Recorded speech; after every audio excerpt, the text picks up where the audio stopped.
folks. You guys are having a nice weekend.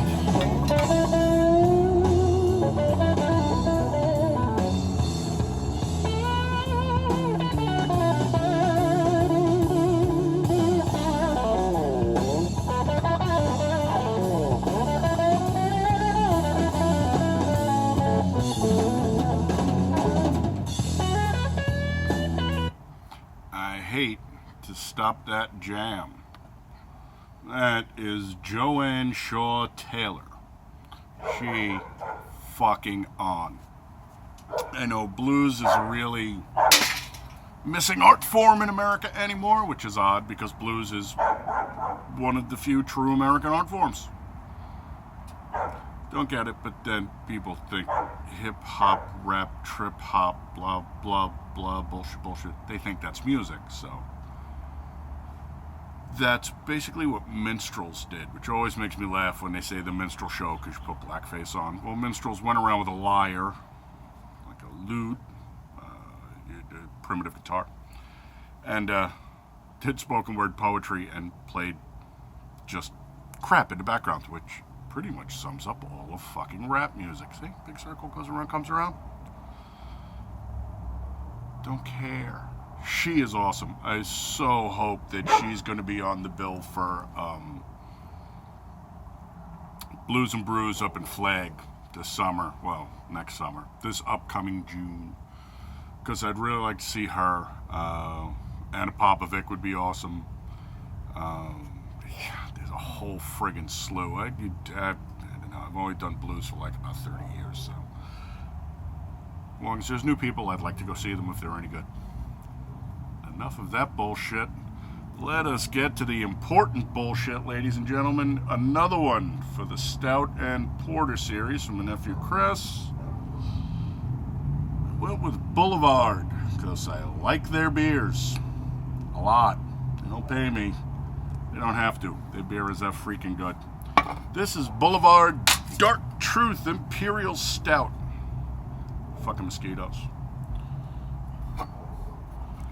She is going to run 9.7 ABV, so 10%, 60 IBUs. The bottle doesn't really give me much else, but their page does. It gives me some decent information, which is always a plus. I love when they do that.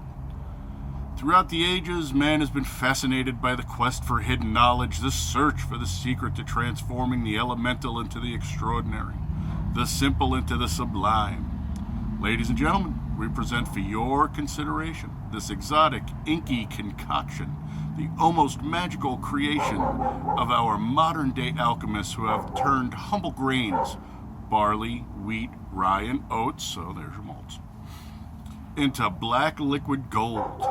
Layers of complex flavors slowly emerge from the glass. Espresso, roasted fig, creme brulee.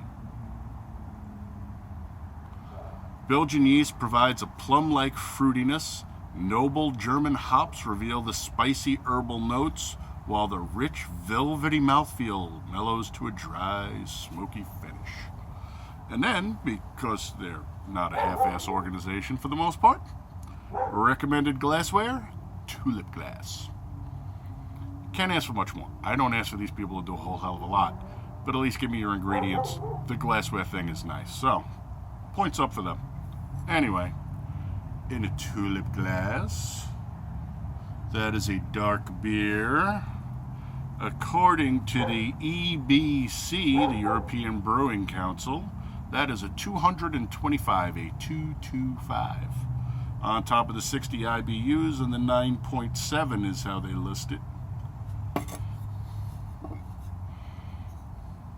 Yeah, no, they got it right on the bottle and on the page. How often does that friggin' happen? Goddamn mosquitoes. I hate the little fuckers. So it's an Imperial. I'm expecting this to be really rich and heavy.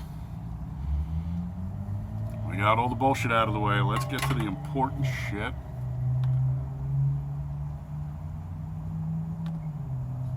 And give her the nose.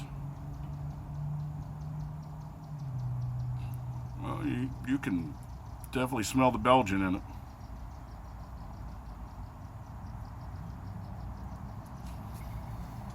don't think I'm getting plum.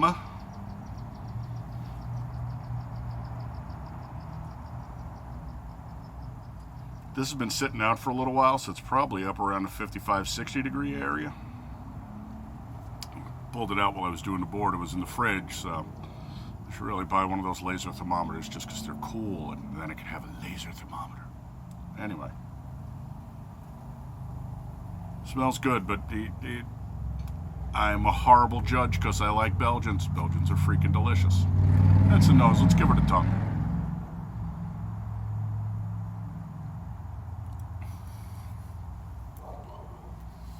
That's rich.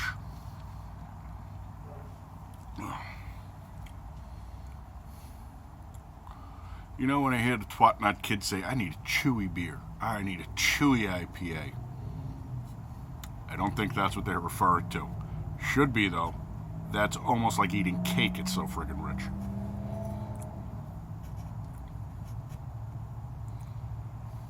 Does dry out on the back end, though. I don't get the alcohol tang over.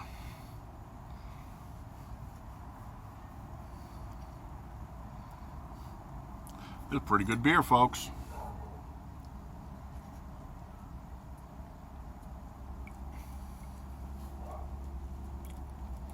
That initial hit right up front.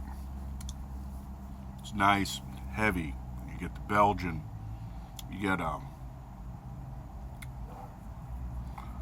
maybe it's the alcohol because it's so warm, but there's a really interesting kind of side thing going on, little side note going on top of that heavy Belgian up front. I'm surprised it burns out as fast as it does. It's a medium burn through the middle. Cleans up on the back end. It's nice and dry on the back end. It's a really, really good beer. And again, there's,